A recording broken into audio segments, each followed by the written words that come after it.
Nous passons donc aux questions-réponses qui émanent de Facebook, de Zoom ou envoyées par SMS. Une première question, qu'est-il prévu pour sécuriser les abords des écoles? Avec une réponse de Juliette Masson, adjointe aux écoles, qui devrait pouvoir répondre directement sur Zoom. Alors bonsoir à toutes et tous, c'est à mon tour de vous souhaiter une excellente année 2022, la meilleure possible, malgré un contexte sanitaire qui nous prive de se rencontrer en présentiel. Donc je vais effectivement, je suis adjointe aux écoles à la place de l'enfant dans le 6-8, donc je vais répondre à cette question. Depuis notre arrivée, nous avons constaté qu'effectivement les abords des écoles tels qu'ils étaient constitués était un réel obstacle au déplacement serein des enfants et des parents quand ils se rendaient à l'école ou qu'ils venaient les chercher. Nous avons fait un diagnostic très précis avec la collaboration de Anne Meillac, notre collègue adjointe aux mobilités. Et pour autant, comme vous l'a rappelé monsieur Pierre Benaroche, ce n'est pas une compétence municipale. L'aménagement de la voirie et des abords des écoles, ce n'est pas une compétence municipale. Cependant, lors de la conférence de presse du 10 octobre, on a rappelé nos priorités auprès de la métropole, qui sont pour votre secteur l'aménagement urgent des écoles Bonneveine, Zenati et Lapin Blanc. Et nous avons aussi proposé d'établir un dispositif de piétonisation temporaire aux abords de l'école Pointe-Rouge notamment. Donc ce dispositif, il permet aux heures d'entrée et sortie des écoles de mettre une petite barrière et de piétoniser temporairement la rue. Et sur l'école Pointe-Rouge, ça s'y prête vraiment bien. Donc, comme c'est une compétence métropolitaine, ça nécessite une collaboration entre plusieurs services, les services de la ville, les services de la métropole, plusieurs élus, et c'est pour ça que ça complique un petit peu la mise en œuvre des projets. Cependant, nous y travaillons. Il y a aussi un autre projet que le maire a évoqué, il s'agit du projet Rue des enfants, qui est porté par Sophie Guérard, l'adjointe à la place de l'enfant dans la ville. Donc ce projet, il s'agit aussi de rendre les abords des écoles non seulement plus sécures, mais plus accueillants, plus agréables. Et ce projet va se déployer tout au long du mandat avec des expérimentations dès 2022 dans certaines écoles, dont on vous communiquera lesquelles. Et enfin, ce que la mairie de Marseille a mis en place depuis la rentrée, que vous avez peut-être déjà observé, puisque ça se déploie depuis septembre, et notamment sur vos quartiers, ça se déploie autour des écoles Lapin Blanc et Lapin Blanc des Neiges, c'est le dispositif Petit Piéton. Donc vous avez peut-être vu des seniors avec des chasubles jaunes qui, aux horaires d'entrée et de sortie des enfants, se positionnent sur les passages piétons pour les aider à traverser.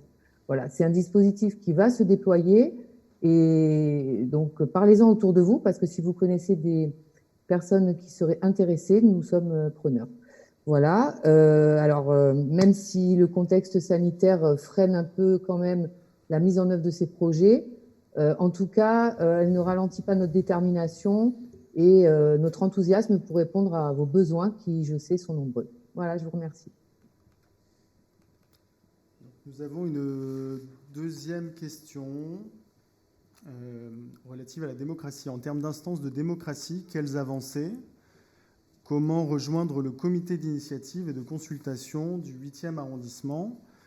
Il me semble que sur ce sujet, Pierre Lémery, conseiller délégué au quartier, devrait pouvoir répondre. Donc, Pierre Lémery.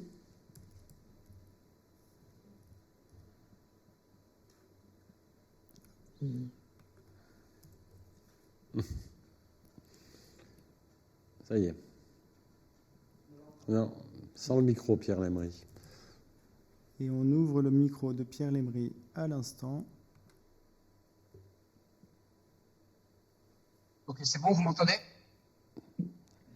C'est très bien. Merci, Pierre. Nous vous entendons, Pierre Lémery. C'est à vous.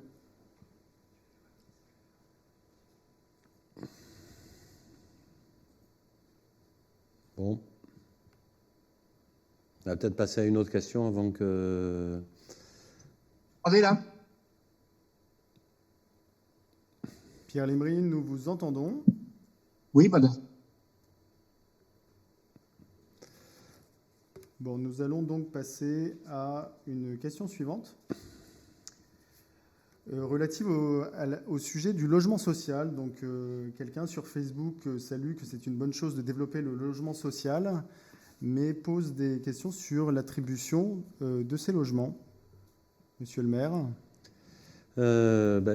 Donc, la question du logement social, de l'habitat d'une manière générale dans notre ville, c'est une question qui est extrêmement prégnante. Nous avions 2 thèmes de campagne, c'était l'école et l'habitat. Alors pour le logement social, la ville de Marseille est très en retard sur le nombre de logements sociaux. Et aujourd'hui, au vu du nombre de demandes qui est supérieur à 40 000 à Marseille, on se rend bien compte que l'offre aujourd'hui n'est pas suffisante. Aujourd'hui, il y a tous les ans un peu moins d'1 millier de logements qui sont attribués quand il y a 40 000 logements, 40 000 demandeurs qui souhaitent accéder au logement social. Donc aujourd'hui, la première des priorités, c'est de construire plus de logements sociaux, et notamment dans nos quartiers. Aujourd'hui, dans le 8e arrondissement, alors que la loi impose 25% de logements sociaux, dans le 8e arrondissement, nous avons 7% de logements sociaux. Donc il est urgent de développer ce parc. Pour autant, le développement de ce parc va prendre des années. Même si on décidait aujourd'hui de construire un bâtiment de 50 logements, il ne serait pas livré avant 4 ans, 3 ans, 4 ans, le temps d'acheter le terrain, le temps de faire le projet, le temps d'obtenir le permis de construire, le temps de réaliser le bâtiment. Une opération immobilière, c'est 5 ans. Donc aujourd'hui, il ne faut pas se faire d'illusions, même si on essaye de mettre du logement social partout où il est possible de le mettre, nous n'aurons pas une offre en logement social supérieure avant de nombreuses années. En revanche, aujourd'hui, prendre en compte de manière plus équitable l'attribution, c'est quelque chose que nous pouvons faire.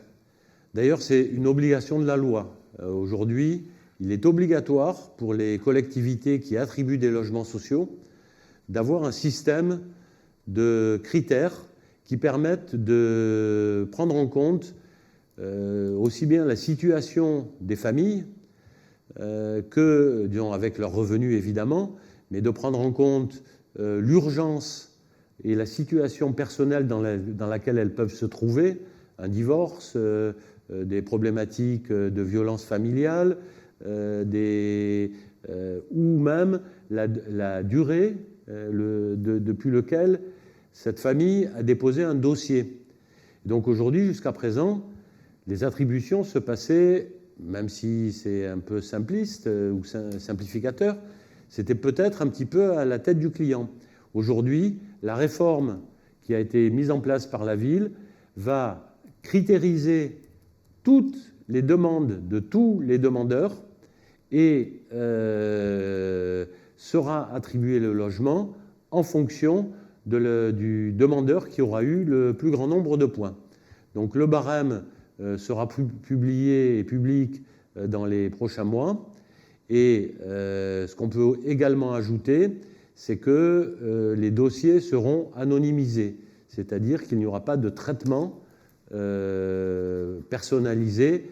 Et dans cette ville où on a beaucoup entendu parler de clientélisme, notamment en matière de logement social, c'est un grand pas en avant pour la transparence de l'attribution des logements sociaux. Voilà. Très bien. Revenons, si nous arrivons à entendre Monsieur Lemery sur la question relative au dispositif de démocratie et en particulier le SICA du 8e.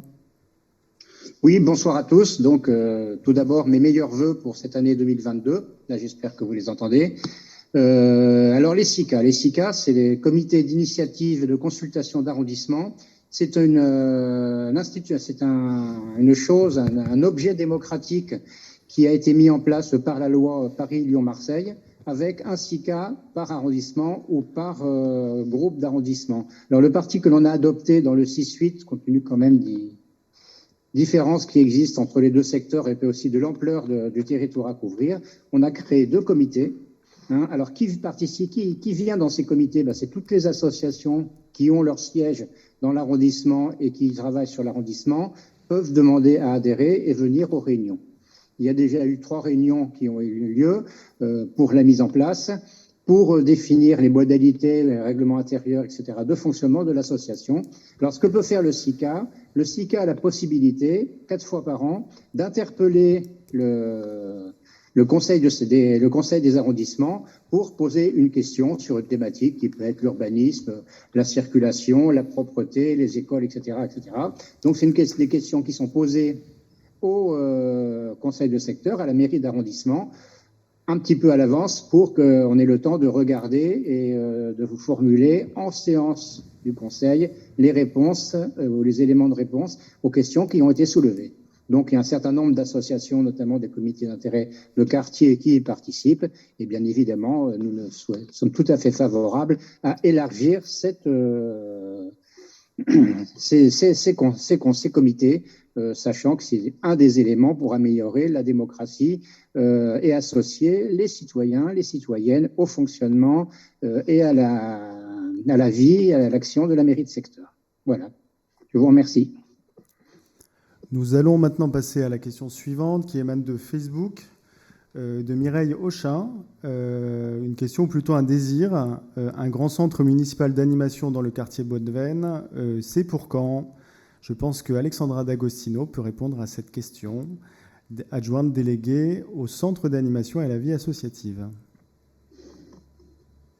Bonsoir à toutes et tous, et avant tout, mes meilleurs voeux pour cette nouvelle année qui commence un petit peu bizarrement, mais on va y arriver, tous ensemble. Alors effectivement, nous avons procédé à un diagnostic en fait de l'offre associative notamment et municipale proposée dans différents centres, avec tous les adjoints et toutes les adjointes. Et nous nous sommes rendus compte qu'effectivement, en matière d'animation, il y avait un gros décalage entre le 6e et le 8e, et que notamment dans le 8e, nous étions beaucoup plus orientés sur l'offre sportive. Donc, avec tous mes collègues et bien sûr avec l'aval de Monsieur Pierre Benaroche, nous avons décidé de rééquilibrer l'offre. Et donc, concernant Bonneveine, il est clair que ce centre qui est clairement identifié comme un centre sportif doit être à terme identifié comme un centre municipal d'animation à proprement parler, tout comme les autres. Donc, avec une offre culturelle plus présente, une offre sociale qui existe déjà auprès de publics en difficulté, mais aussi de seniors, mais qu'il nous faut renforcer avec notamment la mise en place d'une permanence d'accueil, d'accès aux droits et d'orientation. Donc voilà, donc, nous y travaillons. Nous avons déjà mis en place des expositions itinérantes. Il y en a une qui a eu lieu au Centre Bonnefond autour de la monoparentalité, de ce que ça voulait dire, la monoparentalité, et du dépassement, en fait, un petit peu de ces stéréotypes autour de la parentalité. Voilà, donc nous y travaillons. Il va y avoir aussi, Monsieur Benaroche en a parlé, toute une initiative autour donc, du festival de La Voix est belle. Donc ça aura lieu fin mars, début avril, à la place Bonnefond, et beaucoup d'activités auront lieu donc au centre municipal d'animation de Bonnefond. Nous y travaillons toutes et tous ensemble, et nous restons évidemment à votre disposition pour toutes les questions que vous souhaitez nous poser. Bien, nous passons à la question suivante. Une question relative aux écoles. Pouvez-vous nous expliquer les changements incessants du personnel municipal qui désorganise notre école? c'est particulièrement compliqué en maternelle. Je pense que la parole est à Juliette Masson, adjointe aux écoles. Eh bien, merci pour la personne qui a posé cette question, puisque je sais qu'elle est sensible. Effectivement, c'est un problème récurrent. Depuis la rentrée, effectivement, les effectifs du personnel municipal dans les écoles, et j'ai vu dans le chat qu'il y avait quelqu'un qui en faisait partie, donc elle me dira si je dis des bêtises, est fortement impacté par la crise sanitaire. Hein. Il y a beaucoup de personnes qui ont été encore placées en autorisation d'absence exceptionnelle pour des raisons de santé. Donc, les effectifs dont nous disposons ne sont pas complets. Et depuis la rentrée, il y a une forte volonté de la municipalité d'éviter de fermer les écoles. En effet, le protocole sanitaire est très contraignant. Il surcharge le travail des agents de façon très conséquente. Et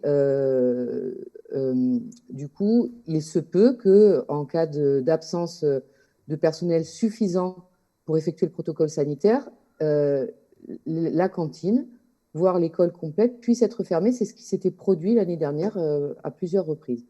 Donc là, depuis septembre, la volonté, c'est vraiment d'éviter à tout prix de fermer les écoles, puisque dans ce contexte sanitaire, on a bien vu quand même que le confinement de mars 2020 avait eu des effets très négatifs sur les apprentissages des enfants. Donc, le personnel municipal, il faut savoir que l'école, elle tourne avec les enseignants, mais elle tourne aussi avec le personnel municipal. Ce sont des personnes aussi importantes l'une que l'autre pour vos enfants. Et donc, la volonté, c'est de ne pas fermer les écoles. Vraiment, absolument, d'éviter de fermer les écoles. Donc, la seule solution à notre disposition, c'est de redéployer les effectifs. Et effectivement, en maternelle, on est, par exemple, sur une école où il y aurait 3 classes avec une ATSM par classe, ce qui existe. Ne croyez pas que ça n'existe pas à Marseille, ça existe. Et bien évidemment, on va déplacer la 3e ATSM sur une autre école pour maintenir un taux d'encadrement de N-1 ATSM. Voilà, au moins, voilà, vous comprenez ce que je veux dire, N-1 ATSM. Voilà, donc voilà où on en est. Donc effectivement, là, janvier, ça ne s'améliore pas, c'est même certainement pire, avec aussi le nouveau protocole de l'éducation nationale, les multiples contaminations. Donc c'est vrai que c'est une situation difficile. Pour autant, hein, il y a eu des recrutements. Depuis janvier 2021, il y a quand même eu 317 emplois statutaires, dont 154 ATSM qui ont été recrutés. Les ASIC, c'est-à-dire des gens qui étaient contractuels, on leur a augmenté leur temps de travail. Enfin, il y a des efforts qui ont été faits. Après, on ne peut pas avoir une politique de remplacement de toutes les personnes en maladie. En fait, c'est pas possible, puisque c'est des gens qui sont censés revenir travailler ensuite. Depuis janvier, on a relancé le marché des sociétés privées de ménage pour soutenir justement les écoles où ce protocole de désinfection ne pourrait pas être appliqué. Voilà un petit peu où on en est. Mais par ailleurs, donc vous avez bien compris qu'on est quand même dans une gestion de l'urgence. Et pour autant, il faut en sortir pour se projeter sur l'avenir, puisqu'à Marseille, outre le bâti scolaire, hein, vous avez sûrement écouté les informations et su que beaucoup d'argent, comme le maire l'a rappelé, avait été donné pour le bâti scolaire.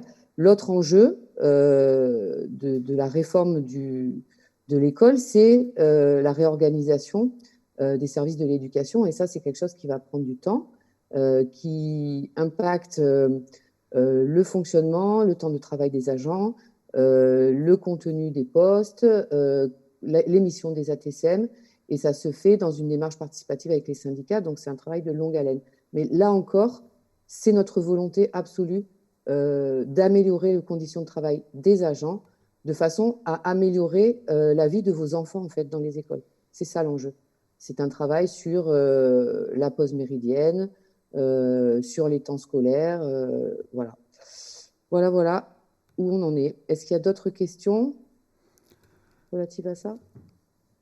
Merci. Pas d'autres questions sur Okay. Facebook ou sur le chat relatives à ça. On a une question supplémentaire probablement pour Anne Meillac, adjointe à la transformation de l'espace public.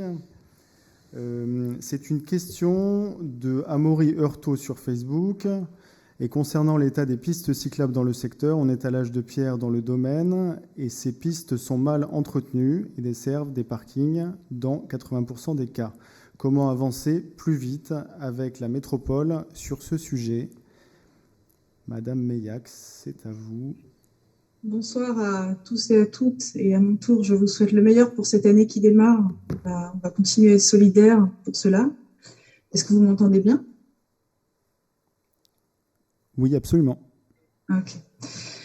Et pour répondre à cette question spécifiquement sur les pistes cyclables, eh bien, elle rejoint tout le travail que nous avons à faire sur la voirie parce que j'aime, avant de parler de pistes cyclables, toujours recommencer par parler des piétons.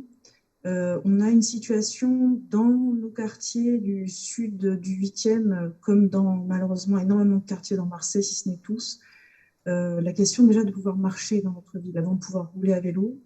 Donc sachez que ces deux priorités, nous les articulons étroitement et il n'y en a jamais une qui va être prioritaire sur l'autre parce que bien évidemment, tous et toutes, nous sommes à un moment de la journée des piétons, à un moment de la journée des usagers des bus, de notre voiture, etc. Et donc, les modes de transport ne peuvent jamais être travaillés les uns contre les autres. Donc ça, c'est la première des choses. Dans le quartier de Bonneveine, mais c'est également vrai à la Pointe-Rouge, partout en fait, on a le problème que les trottoirs sont troués, certes, mal signalés, mal réparés parfois, mais aussi encombrés complètement par les véhicules motorisés, que ce soit des voitures, des scooters, etc., ou même des vélos et des trottinettes. Donc, il y a un immense travail de rationalisation du stationnement qui démarre. Et je tenais à le rappeler avant de vous parler des pistes cyclables spécifiquement, parce que quand je dis que c'est un immense travail, c'est vraiment un immense travail. On a plusieurs choses à faire. On a à rationaliser des endroits qui sont complètement ubuesques. Regardons simplement le carrefour de la Vieille Chapelle, à l'endroit où on a la boulangerie, enfin, comment ça s'appelle, l'authentique, les bars, etc. Là, en face du parking et du jeu de boules, c'est un chaos absolu. Donc, il va falloir faire des choses à cet endroit-là. Et donc, on ne peut pas, comment dire, juste s'occuper des pistes cyclables. Voilà. Alors, revenons quand même au vélo. Dans les priorités que nous avons exprimées auprès de la métropole, c'est pour 2022, il y a beaucoup plus de choses qui ont été entendues cette année que l'an dernier. Donc ça, c'est déjà un premier point positif. Nous avons réussi à les rencontrer 3 mois plus tôt. Nous avons réussi à les rencontrer tous ensemble, l'équipe des études, le service des études et le service des travaux. Donc c'était déjà un grand progrès. Et ça nous donne confiance sur la qualité du travail qu'on va pouvoir faire ensemble pour 2022 et les années suivantes. Les priorités que nous avions déjà transmises il y a un an ont cette fois, semble-t-il, été entendues. Ça commence par la sanctuarisation des trottoirs et des passages piétons. Et le deuxième item générique qu'on a exprimé, c'est la protection des cyclistes en aménageant des pistes sécurisées sur chaussée et isolées des autres circulations par des séparateurs physiques. Piste cyclable, ça commence souvent par une bande peinte, donc de la peinture, mais ça ne suffit pas et il faut à minima que ces bandes soient protégées, notamment au niveau des croisements, par des balises qui signalent, qui les rendent plus visibles aux automobilistes et aux bus, aux taxis, etc. Alors, je vais vous donner un exemple qui est sur le secteur. Il y a eu des travaux récemment sur l'avenue Zenati pour sécuriser le croisement avec la rue Musso, celle qui va vers le Roi d'Espagne. Et même si tout n'est pas parfait dans cet aménagement, il remplit en grande ligne l'objectif qu'on lui avait donné. Je tiens à rappeler que c'est un aménagement qui était demandé depuis 10 ans. On n'est pas les initiateurs de cette demande, mais comme ça n'avait pas été fait et que ça nous a été redemandé avec force par les riverains du Cap du Noir et du Sablier notamment, on s'est attelé à rappeler qu'il fallait le faire et à spécifier comment il fallait le faire. Et là, vous allez me dire, c'est vraiment des petits morceaux de piste cyclable, hein, c'est très loin d'être parfait, mais quand même, bonne surprise, nous avions demandé que l'insertion dans le rond-point pour les cyclistes soit matérialisée au sol par des bandes cyclables. Ça a été fait. Alors aujourd'hui, du coup, l'aménagement, il est quand même un petit peu incomplet, pour dire les choses gentiment. Il reste du travail, c'est-à-dire qu'il reste à faire une continuité cyclable sur Zenati entre le moment où la piste s'arrête et le moment où elle redémarre à la bord du rond-point. Il reste à faire une continuité cyclable entre ce rond-point qu'on va appeler de Musso et le rond-point du Lapin Blanc et la piste cyclable qui existe sur la rue du Docteur Bertrand. Donc on voit que c'est loin d'être parfait, mais quand même, on sent qu'il y a une envie de commencer à simplement déployer la loi, en fait, à chaque fois que la métropole rénove un morceau de voirie ou fait un aménagement sécuritaire, elle a l'obligation légale d'implanter un itinéraire cyclable. Donc cette obligation légale, elle lui a été maintes fois rappelée par l'association de cyclistes qui s'appelle Vélo en Ville, notamment, avec une série de procès que l'association a tous gagnés. Et nous, on aimerait qu'on sorte de cette logique stérile et qu'on passe à un dialogue constructif et des aménagements qui se réalisent effectivement. Donc ça, c'est sur l'avenue Zenati, parce que je pense que tout un chacun a vu les travaux qui avaient été faits au mois de décembre. Nous avons d'ores et déjà rédigé un courrier à destination de la métropole demandant 4 compléments d'aménagement avec des balises qu'on appelle J11. Alors, ce sont les balises en plastique que vous avez pu voir dans divers endroits et qui protègent soit des passages piétons, soit des pistes cyclables. Et pour terminer la réponse à M. Heurtaud, il y a un gros sujet dans le secteur, c'est la piste cyclable sur le littoral. Alors aujourd'hui, il existe une espèce de cadavre de pistes cyclables qui, depuis la corniche, alors celle sur la corniche fonctionne très bien parce qu'elle est protégée. Et puis ensuite, quand on arrive au niveau du CMV, démarre un attirail complètement hétéroclite où on n'est pas parfois sur le trottoir, parfois un petit peu sur la chaussée, mais essentiellement sur le trottoir. On passe de gauche à droite, on doit traverser, des fois faire des tours autour des arrêts de bus, etc. Ça, évidemment, ça doit cesser. Évidemment, c'est archaïque. La bonne nouvelle, c'est que dans le plan vélo métropolitain 2019-2024, cette piste, c'est la piste numéro 1 parmi 8 pistes structurantes que la métropole s'est engagée à réaliser sur le territoire de Marseille, et il y en a d'autres en dehors de Marseille. Donc, comme c'est la piste numéro 1 et qu'il y a énormément de fréquentation sur ce littoral, et donc ce qu'elle est en l'état actuel très accidentogène, on a souligné le fait qu'il fallait absolument qu'on s'assied autour d'une table pour commencer à travailler un projet. On a entendu parler d'un petit bout qui serait travaillé au niveau du Vallon des Aufs et du Vallon suivant pour élargir la voirie, en fait, pour pouvoir placer la piste cyclable, donc numéro 1. Nous, on va travailler cette année pour que ça ne se limite pas à ce chantier-là, parce que ce chantier-là, il va durer 3 ans. Et si on ne fait rien d'autre pendant ces 3 ans, je rejoins M. Heurtaud, c'est très, très insuffisant. Voilà. Je pense qu'il faut aussi mentionner le fait qu'il y a des fonds de l'État. Dans le cadre du plan France Relance, il y a une série de fonds spécialisés et dédiés. Il y en a un qui s'appelle Mobilité cyclable. Pour l'instant, la métropole n'a pas recouru à ces financements, mais nous allons tout mettre en œuvre pour que dans le prochain appel à projet, la métropole Marseille-Provence candidate et récupère les fonds auxquels tant d'autres collectivités ont recouru pour faire ces aménagements cyclables. Voilà, et je vous remercie. Très bien, on passe à la question suivante, assez large. Quelle ambition pour le sport sur le littoral sud? Monsieur Vincent, adjoint au sport, si vous nous entendez. Oui, je vous entends. Est-ce que vous m'entendez, vous? Bonsoir. Alors, comme tout le monde, je vous souhaite une très belle année 2022. J'espère qu'on va avoir un peu des temps plus détendus qu'actuellement et que tout le monde retrouvera son bonheur. Alors, on a de grandes ambitions sur le sport, évidemment, parce qu'on est un haut lieu du sport marseillais et on compte bien continuer à pouvoir pratiquer maintes pratiques sportives.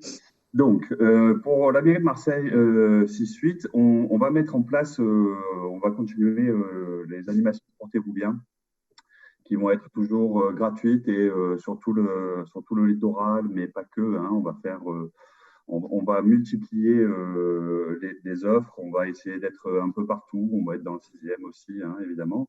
Mais sur le 8e, on a quand même tellement de beaux terrains de jeu avec ces collines et la mer que nous allons pouvoir vraiment multiplier les pratiques. On a en vision, c'est pas encore totalement calé, mais on a en vision de pouvoir faire des choses sur l'eau avec notre base nautique. On a aussi une vision de faire des choses du sport santé. On va aussi essayer d'ouvrir au handisport parce que c'est vrai que la pratique du handisport est est toujours un peu reléguée et c'est une des choses qu'on voudrait mettre plus en avant et pouvoir attirer du monde là-dessus. Donc, on a toujours cette ambition de l'offrir et de pouvoir communiquer assez fortement. Comme ça, les Marseillais pourront venir. Il va falloir s'inscrire. Il va y avoir des modifications avec les aléas du Covid et avec les préconisations sanitaires. Donc, on aura des évolutions sur les mois, mais on compte quand même offrir une belle participation à tous les Marseillais sur toute l'année à Sportez-vous bien. On aura aussi, et je suis assez content que ça puisse être fait, on a une course qui s'appelle d'ailleurs, puisqu'elle a déjà eu lieu cette année, on a été un peu gâché par la pluie, mais il y a eu une belle participation et ça a été assez bien pris et on va la renouveler donc l'année prochaine. Ça s'appelle Courir Ensemble. C'est une course pour tout le monde de 5 à 6 km. Donc, une course qui n'est pas experte et qui est vraiment pour la pratique familiale et conviviale et qui, figurez-vous, va être multipliée dans tous les secteurs et on espère pouvoir faire une grande course que la mairie centrale mettra en place avec on ne sait pas trop encore comment elle va s'organiser, mais sûrement ça sera sur notre secteur et notamment ou à Pastré ou sur les plages du Prado. Pareil, grande course de la mairie avec du partage, beaucoup de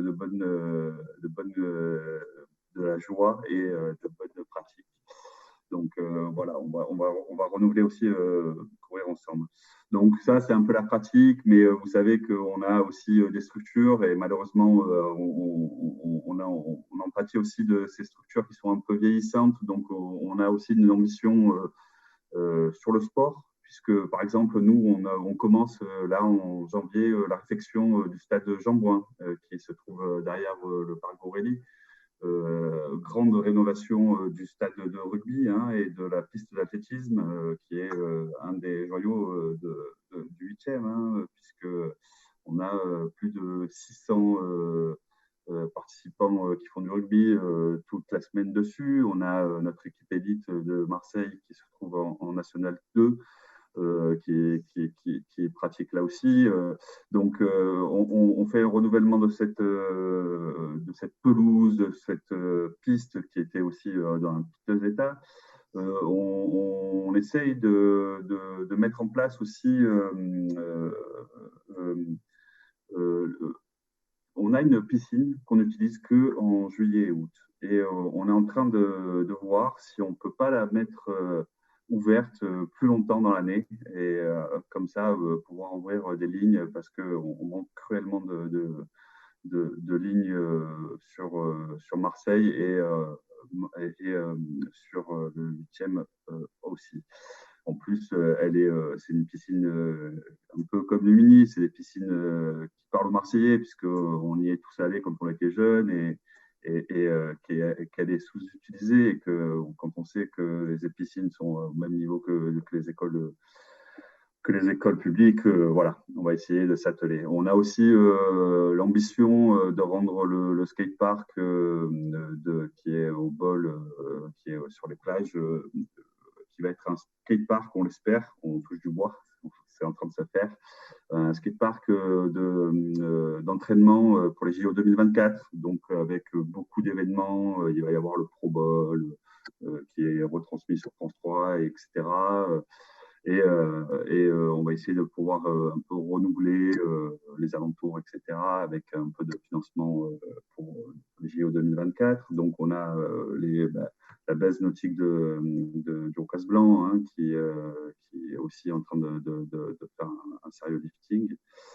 Donc voilà, on investit aussi. Et évidemment, on a la chance dans les quartiers sud du 8e d'avoir ce beau littoral où on a des grands événements. On va avoir évidemment la Marseillaise de Boulle ou la course de l'Aveyron, ou voilà. Ces événements-là seront toujours présents dans la mesure du possible avec cette pandémie et nous serons toujours présents. Voilà. Faites une bonne soirée. Merci beaucoup. 2 questions exprimées sur Facebook, probablement pour Monsieur le maire. La première de la Fédération des CIQ du 8e arrondissement. Comme vous le savez, nous portons un projet depuis de nombreuses années sur le déplacement du vin à l'embarcadère de la navette maritime pour soulager la ligne 19. Avez-vous des renseignements sur ce projet, Monsieur le maire ? Alors effectivement, la navette du 19 et son raccordement avec la navette maritime, c'est une demande qu'on a fait depuis de nombreuses années. Depuis de nombreuses années, mais ça fait depuis 2 ans qu'on demande l'amélioration de la desserte. Et nous n'avons pas de réponse sur ce sujet. On l'a demandé l'année dernière, on l'a encore demandé cette année.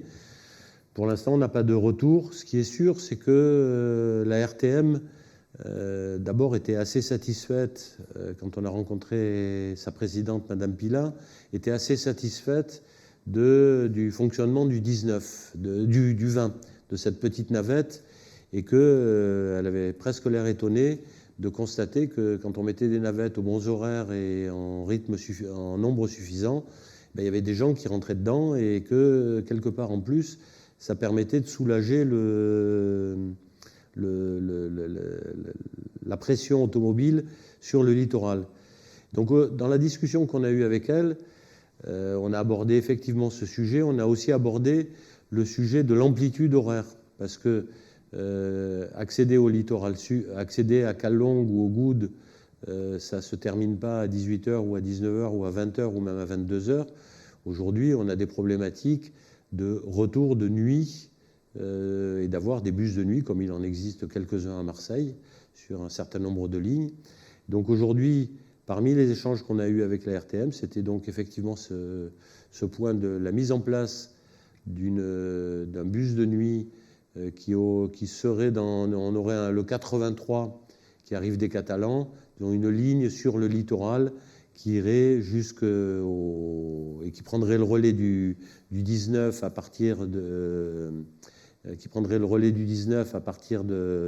David, et aussi de renforcer et d'avoir une sorte de pôle modal à la sortie de la navette, pour que on n'ait pas des gens qui sortent de la navette à la Pointe-Rouge et qui soient obligés de prendre un peu le 19 et puis un peu après le 20 s'ils souhaitent aller à Callongue. Donc ça fait partie de nos demandes. On n'a pas d'informations particulières, mais ça fait partie de nos demandes. On espère qu'elles vont aboutir. Très bien. Et la question suivante de Juliette Rigal sur Facebook. Prévoyez-vous bien de renouveler l'opération des toilettes provisoires sur tout le littoral sud dès la belle saison?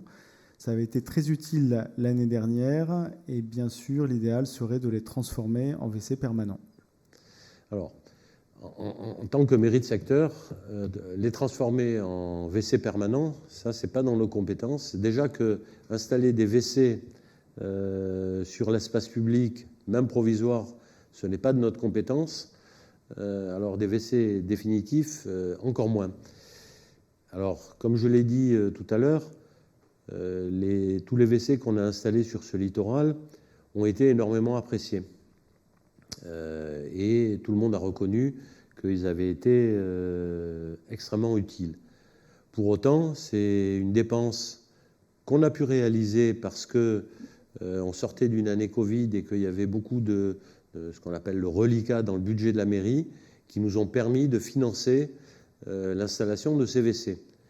Donc aujourd'hui, quand on a vu finalement le retour des habitants des CIQ qui nous ont encouragés à poursuivre l'opération, dès le mois de septembre et dès qu'on a su qu'on allait être obligé de les enlever, disons qu'on savait qu'on allait les enlever à la fin de la saison estivale, dès le mois de septembre, on a écrit à la métropole, au conseil de territoire et à son président pour lui dire que, courrier à l'appui de la fédération des des CIQ du 8e, que ça serait bien de pérenniser ces WC, non pas avec des WC de chantier qui sont pas très beaux, il faut bien reconnaître les choses comme elles sont, mais plutôt avec des toilettes sèches, s'il n'y avait pas de possibilité de raccordement au réseau. Donc on a écrit, et le président Giberti nous a répondu qu'il avait transmis le dossier à ses services et qu'il allait étudier ça. On n'en sait pas plus, on va relancer parce que la mairie de secteur ne pourra pas, dans le cadre d'une exécution courante de son budget, payer les frais sur une période de 2 mois de CVC. Donc il faut qu'on trouve une solution. Et là, très rapidement, on va relancer la métropole pour savoir où elle en est sur ce dossier. Nous allons maintenant passer à une question exprimée dans le chat sur Zoom par Madame Henriette Koblinski, qui, je pense, pourra poser sa question en live sur Zoom. Oui, bonsoir, vous m'entendez? On vous entend très bien. Merci. Merci pour cette soirée et ces échanges. Une première question, ma question, ça concernait en fait le stationnement des voitures, des personnes qui se rendent dans l'enceinte du parc Adrienne de la Vigne et qui se garent directement sur le trottoir et empêchent ainsi les piétons d'évoluer en toute sécurité entre la Madrague de Montredon et Saména, puisqu'en fait, les voitures sont garées et ça arrive fréquemment les mercredis après-midi, les samedis et dimanches. Et donc, savoir s'il était possible de prendre des dispositions particulières et puis surtout aussi d'herbaliser ces voitures qui sont super mal garées et qui sont dangereuses. Très bien, merci. Peut-être vous avez une seconde question, Henriette ou... Oui, la seconde question, c'est donc je suis cycliste et c'est vrai que on remarque également, quotidiennement, on voit des voitures qui sont garées également à cheval sur le boulevard Jourdan-Barry, sur le trottoir et la piste cyclable quand on part du bord de mer et qu'on remonte au Jourdan-Barry. Et puis également les travaux qui sont faits dans ce rond-point actuellement et qui sont, je crois qu'on est en train de réhabiliter le muret de séparation avec la mer.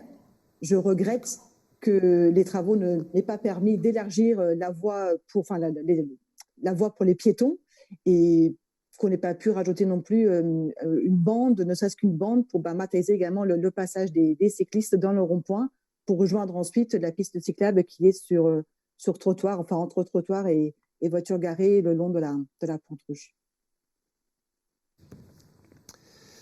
Très bien.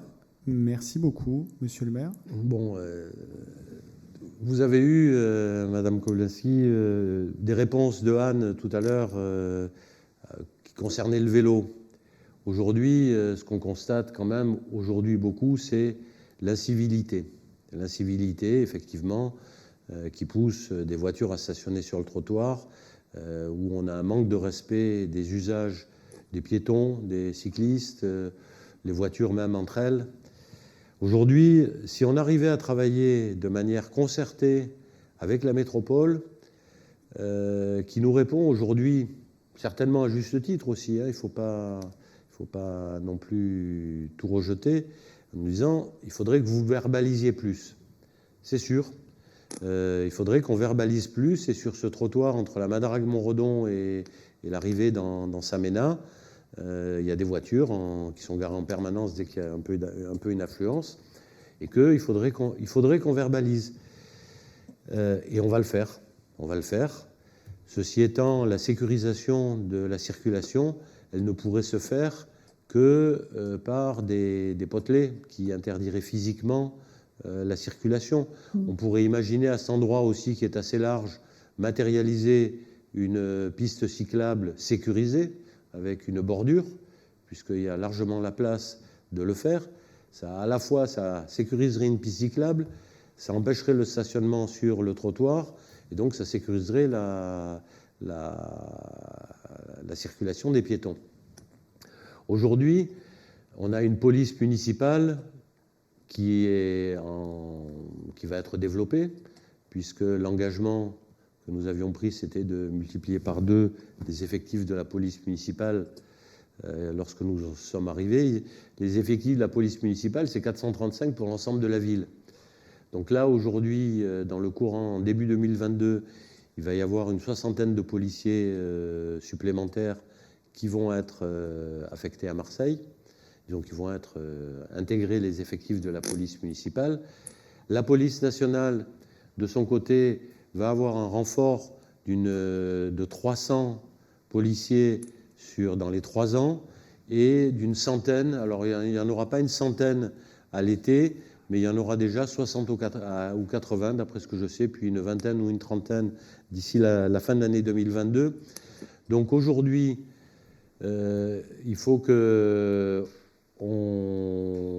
à la fois on travaille avec la métropole pour, sur les endroits les plus sensibles, effectivement sécuriser physiquement. Et puis, il faut aussi se répartir les missions avec entre la police nationale et la police municipale pour faire des campagnes de verbalisation efficaces qui soient renouvelées, parce que ça ne sert à rien d'aller verbaliser une voiture et puis attendre un mois pour refaire une verbalisation. Il faut faire des campagnes de verbalisation. Aujourd'hui, on s'y attelle. Aujourd'hui, on travaille. Par exemple, alors ça ne concerne pas le 8e arrondissement, mais dans le bas de la rue Paradis, j'imagine que tout le monde connaît le bas de la rue Paradis, il y a eu une période au début de l'année 2021 où les voitures étaient systématiquement garées en double fil, un petit peu après la place de Libes et juste avant d'arriver au 2e Prado. Aujourd'hui, il y a des campagnes de verbalisation qui sont menées par les caméras de vidéosurveillance. Donc, ce n'est pas systématique, ce n'est pas permanent, parce que derrière une caméra de vidéo, eh bien, il faut mettre des policiers qui, du coup, ne sont plus sur le terrain. Donc, aujourd'hui, c'est un problème très compliqué. Et il faut à la fois trouver un équilibre entre les mesures physiques, l'intervention de la police municipale, l'intervention de la police nationale. Il faut aussi renforcer l'enlèvement des voitures et avoir une fourrière plus efficace. Aujourd'hui, la fourrière de Marseille est exclusivement dans le 3e arrondissement. Donc aujourd'hui, on est en train de créer une 2e fourrière pour les quartiers sud, qui se trouvera à l'endroit où elle s'est trouvée pendant des années, à la Caplette, dans la grande zone d'activité de la Caplette, qui permettra d'avoir une efficacité. Parce qu'avant, vous aviez une voiture qui était enlevée dans le 8e arrondissement, il fallait une bonne demi-heure, ou bien entre une demi-heure et 3/4 d'heure, pour la déposer dans le 3e arrondissement. Et donc, on avait des fourriéristes qui avaient plutôt tendance à écumer les quartiers où on pouvait revenir rapidement. Et donc là, ça va changer. Donc il y a tout un dispositif, on est bien conscient de toutes les difficultés, celle des piétons, celle des vélos, celle du stationnement anarchique sur les passages cloutés. On n'en a pas parlé, mais on a aussi des passages cloutés. On a aussi le bruit excessif de certains deux roues. Et donc on ne désespère pas, là encore, bénéficier des nouveaux radars qui captent le bruit des deux roues pour faire de la verbalisation automatique. Comme les radars vitesse, il y a des radars bruit. Et donc aujourd'hui, ils sont en train d'être déployés à Paris et en région parisienne, à Nice aussi, je crois. Et donc on ne désespère pas pouvoir en installer. De la même façon qu'il y a une disposition dans la loi 3DS qui est en cours d'examen à l'Assemblée nationale, qui prévoit que les collectivités pourront désormais demander être autonomes dans leur installation de radars vitesse. Donc aujourd'hui, c'est tout un ensemble de dispositifs qui vont devoir être coordonnés, qui permettront, alors non pas immédiatement, parce qu'il n'y a rien qui est immédiat, mais dans un futur assez proche, je pense, sur un certain nombre de sujets et d'incivilités, de réduire, d'améliorer très nettement la situation. Je suis assez optimiste là-dessus. Bien, Madame Meillac a un complément à ajouter et j'en profite pour signaler un commentaire de Monsieur Zarokian qui précise que aucune alternative n'est proposée en termes de parking. Peut-être que Madame Meillac, vous pouvez aussi répondre à ce commentaire, à cette question. Merci, Monsieur le maire, merci, Monsieur Richerol, et merci à Monsieur Zarokian et Madame Kobinski pour leurs questions, parce qu'évidemment, le stationnement, c'est un problème énorme. Alors, Monsieur le maire a détaillé tout ce qui est en train d'être mis en œuvre en matière de répression et de dissuasion. C'est extrêmement important que le code de la route soit, quelque part, le respect du code de la route soit restauré dans nos quartiers, et le plus tôt le mieux. Et cependant, on va attendre encore un tout petit peu avant de verbaliser sévèrement et massivement, par exemple, sur le quartier de la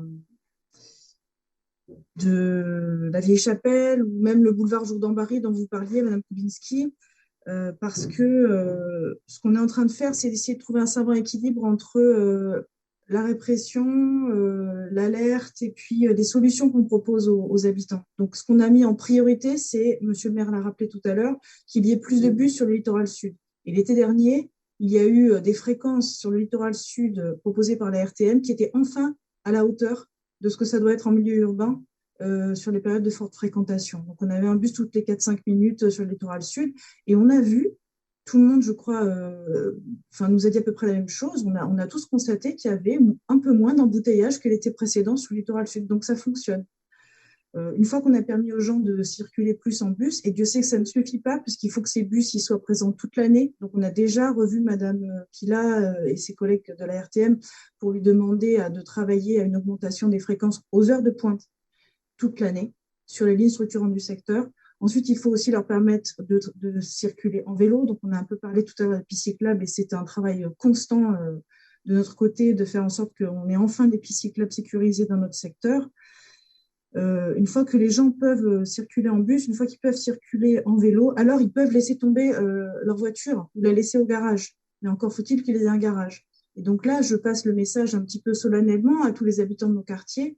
Il faut que collectivement, quand on le peut, on essaye de réfléchir à comment on peut laisser sa voiture davantage au garage. Si on n'en a pas parce qu'on a transformé son garage en studio, il faut bien réfléchir au choix qu'on a fait. Parce qu'aujourd'hui, sur certains boulevards, comme le boulevard Jourdan-Barry dont vous parliez, mais également le boulevard Paul Hugues, le boulevard Joseph Vidal, la rue de l'avenue Joseph Vidal, etc., on a des voitures qui ont 4 pneus sur le trottoir, du début à la fin de la voie. Et ça, un jour ou l'autre, ça va être verbalisé. Il faut que les habitants s'en rendent compte. Pour autant, là, tout de suite, c'est très compliqué parce que si on commence à faire ça, on a la moitié du quartier qui va chercher sa voiture à la fourrière. Donc, vous comprenez bien qu'il n'y a pas de baguette magique et que ça va être un cocktail de mesures. Alors, pour finir sur une note un peu plus enthousiasmante, il y a tous ces personnels de mesures qu'on est en train de mettre en place avec la police, avec la fourrière, avec la métropole, etc., pour des aménagements divers et variés. Et puis, il y a aussi de la pédagogie et du réfléchir ensemble. Alors, tout à l'heure, ma collègue Alexandra D'Agostino a parlé d'un festival que nous allons organiser dans sa première édition, quartier Bonneveine, du 30 mars au 2 avril. Il y aura une autre édition sur le 6e arrondissement à la fin du mois d'avril. Qu'est-ce que c'est que ce festival? C'est un festival qu'on a appelé La Voix est belle pour se mettre tous ensemble autour de la problématique de mieux vivre ensemble dans nos rues. Donc, ça sera de la végétalisation de rues pour rafraîchir nos rues et ça sera aussi des ateliers mobilité douce. Donc, ateliers vélo pour les enfants et pour les adultes, ateliers pédibus pour réfléchir ensemble à mettre rapidement en place des systèmes de déplacement à pied en commun autour des écoles avec les parents d'élèves, etc., etc. Donc, on ne va pas faire aujourd'hui le descriptif de tout cet événement, mais sachez qu'il sera à destination des enfants des centres aérés, à destination des enfants des écoles et à destination du grand public sur la journée du samedi, avec une offre d'ateliers et de films et de débats très riches qu'on est en train de vous concocter.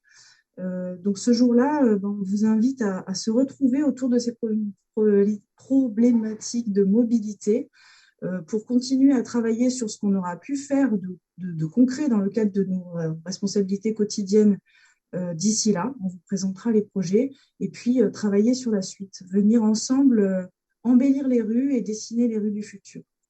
Donc la Voix est belle, début avril à la place Bonnefond mais aussi à l'Escale Borelli, parce qu'on a les commerçants de l'Escale Borelli qui sont intéressés à participer à l'événement, donc on en est très, très heureux.